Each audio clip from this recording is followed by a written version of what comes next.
thought I'd show you real quickly Misfits Market Box, because look how pretty it looks when you open it up, those colors.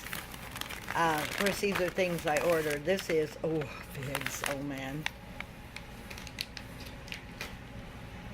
And this was a, oh, this is the little chocolate milk things that seemed like a decent price, and I thought they might be kind of a nice thing to have on hand. And what else do I have down in there? I got some onion. Oh, that's a turnip. Oh, look at that. Isn't that cool? Now the plastic bag, I probably should be mad about that, but I'm not. And down here, let's see, that's the oranges, or might be tangelos. I got some parsnips too. So anyway, there should be some good soup this week. There's a white onion and several kinds of citrus. A nice big green pepper. I've got peppers I need to put in the freezer. And I love to munch on grape tomatoes. So yeah, gonna be healthy. Hey y'all, I thought I'd show you a little update on my tomato plants I've started. So, like, the germination has been great. And they're really about ready to up pot. And so, I mean, I've got, these are, which it looks like they need a little water. These are the bush dates. I've got 1, 2, 3, 4, 5, 6, 7, 8, 9, 10, 11, 12, about 12 seedlings, you know, so that's a lot. And then these are the San Marzanos, and it looks like, look at that, there's 4 seedlings in that one cell. These are the, now I'm not sure about this. This is the little summer savory, so hopefully I can keep that alive. And these are, now my peppers have not had good germination. I've got 2 in that one and just 1 here. And so I'm thinking, you know, if I can, if I could get those separated out and they really thrive, that still might be enough for me. These are the better boys, and so there's 1, 2, 3, 4, 5, 6, like 7, 8 seedlings there. And then these are the mix of basil. So it looks like we've got one of those, like an opal basil. You can't see the color the way it is, but isn't that pretty? With that veining. And then, see, these are a little different kind. So that's all of these. I moved the brassicas into a cooler place because this room, and for fun, we'll look at this. Right now, as you can see, it's like 80 degrees and probably going up because the heat just kicked on. It blows out really hot in here. But anyway, this is what I've still got in the plant room.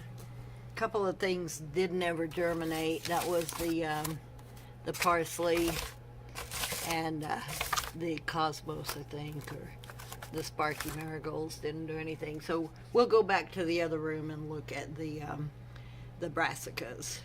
Okay, these are the brassicas. These, I moved them to my laundry room to a bright window because it's a lot cooler in here, and I was afraid that heat in there was not going to be too good for them. But these are the Michihili Chinese cabbage. This is the Calabrese broccoli. I don't know, they seem a little wimpy. This is the kale. And then, you know what? I'm really pleased with the way this calendula looks. I think I may be able to have calendula. And then that would mean, and this is a calendula back here. So, and there's a little bit of collards back there. So they don't look as good. And probably in a little bit here, whenever the weather warms up just a little more, I may try to move them out and start hardening them off to go outside. While we're doing a little bit of basic Homestead updates. Thought I'd show you my Scoby.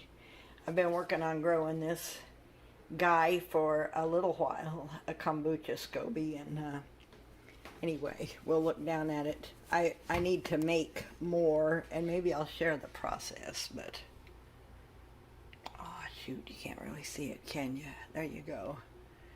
Nice and smooth on top, and really, really yeasty smelling. So, and then it's got that liquid down underneath. So, yeah, nothing wrong with that. So, I will be starting my third batch of kombucha pretty soon. The second batch I tried to sweeten with honey, and I don't think that was a very good idea. The first batch went real well. I did like a blueberry ginger flavor, but anyway, so whenever I do that, if anybody wants to see that, just leave me a note and I'll try to include that. But yeah, that's a little homestead update. That's taken me like 6 weeks to grow a Scoby that big. But of course, it's not, you don't have to have the big mat in order to actually make kombucha, but it's, I don't know, it seems like the coolest videos have really neat looking Scobies, and so I'm pleased with it. Well, I'm outside. I thought real quick I'd show you my compost bin. I've got the lid off of it because it's been raining, and I think it's kind of good to get water down in there, but yeah, basically it's been full most of the time, and if you open these things at the bottom, you can dig out some finished compost. I won't do that right now because it is kind of drizzly. There's Ophelia back there. Anyway, so that's what that's looking like. I've got leaves piled on the top, and the more rotty stuff is down underneath, like the table scraps and stuff. And the final little update on the homestead is that we have broody mamas back here. And I'm going to go back and see if they're sitting on any eggs that need to be pulled out. I've got